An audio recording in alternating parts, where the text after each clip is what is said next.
स्वागत है आपके अपने चैनल टीचर्स अड्डा पर। मैं हूं आयुष चौहान और उत्तर प्रदेश में शिक्षक भर्तियों के लिए नई नियमावली जारी कर दी गई है।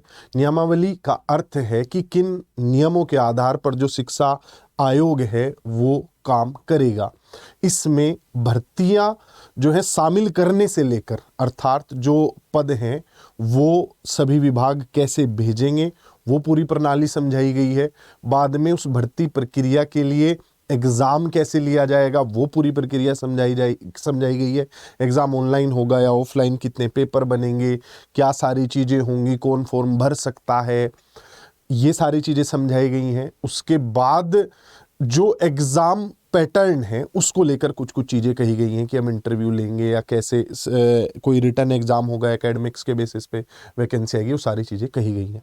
बहरहाल चीज़ें करी जा रही हैं, लेकिन इतने धीरे धीरे करी जा रही हैं उत्तर प्रदेश में कि बिहार हमारा पड़ोसी राज्य, जहां इन सब चीज़ों को पिछले साल उनकी नियमावली आई थी तब से लेकर अब तक लगभग 3 लाख पदों पर भर्तियां हो चुकी हैं।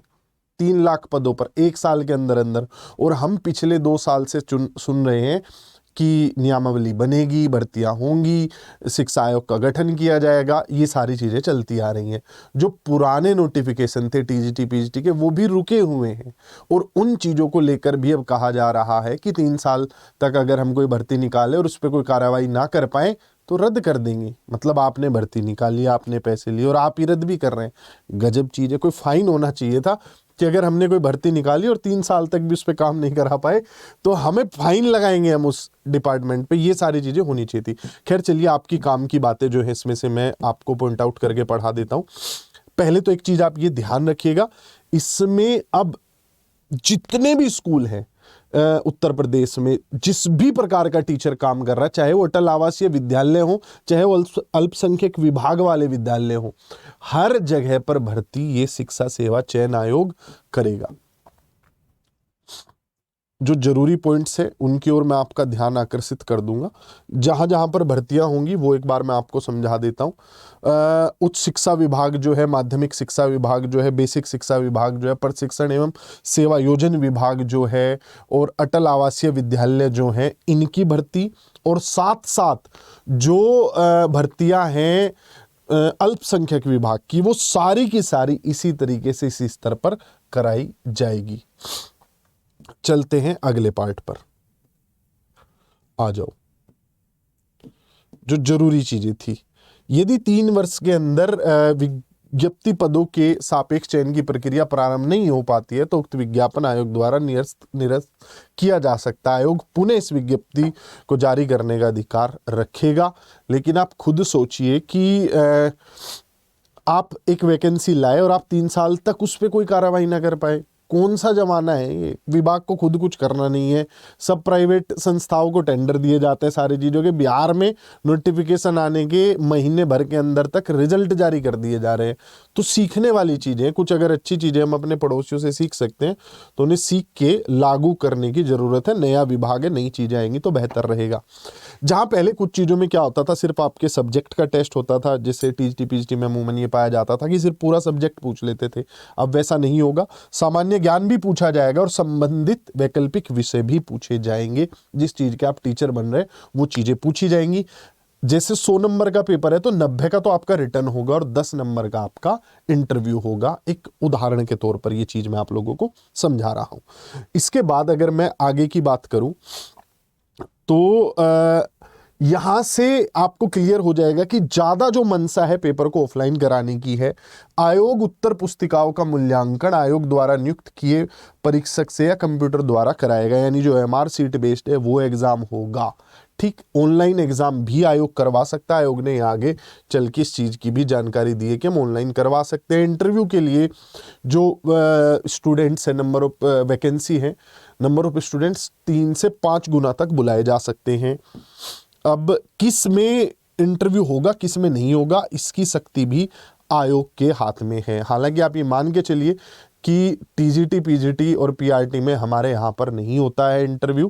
KVS NVS EMRS sorry KVS और एनवीएस में सारी जगह पर इंटरव्यू होता है, हर स्तर पर इंटरव्यू होता है, लेकिन बाकी कई जगह होता नहीं है। बिहार में भी अभी भर्तियाँ चल रही, इंटरव्यू होता नहीं है, तो ये शायद प्रिंसिपल या लेक्चरार पोस्ट के लिए ये ऐसा कह रहे होंगे कि इंटरव्यू वाली बात जो आई है।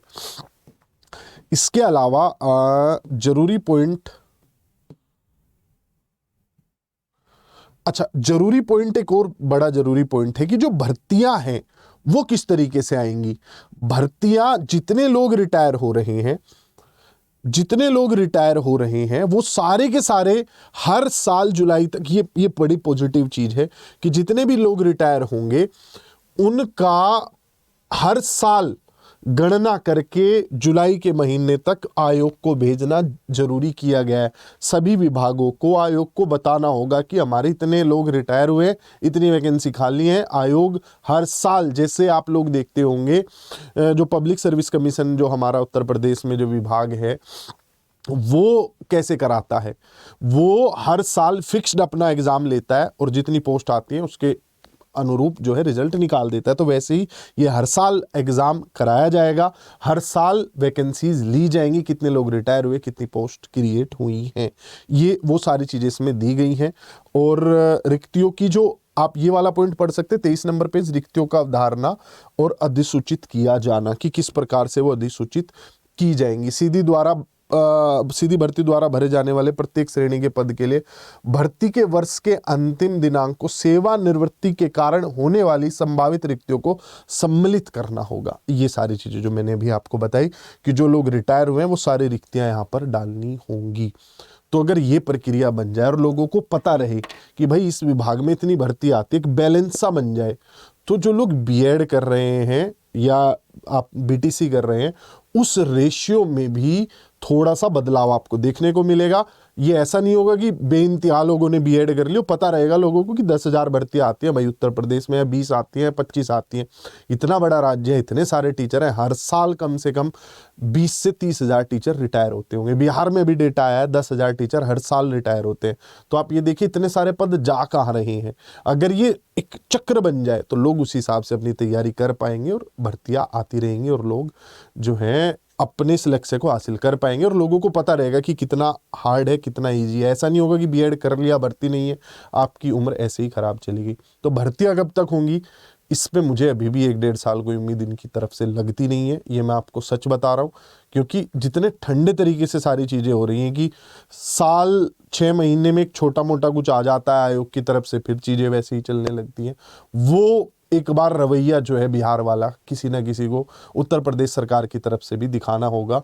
वो जज्बा अगर एक बार आ जाए तो उत्तर प्रदेश की भी काया पलट सकती है शिक्षा क्षेत्र की, मुझे ऐसा लगता है। और उम्मीद मैं करता हूं कि सरकार इस चीज़ की तरफ जो है ध्यान अवश्य देगी। Bye bye, take care. Video पसंद आया तो इसे लाइक कीजिएगा और बाकी लोगों तक भी शेयर कीजिएगा।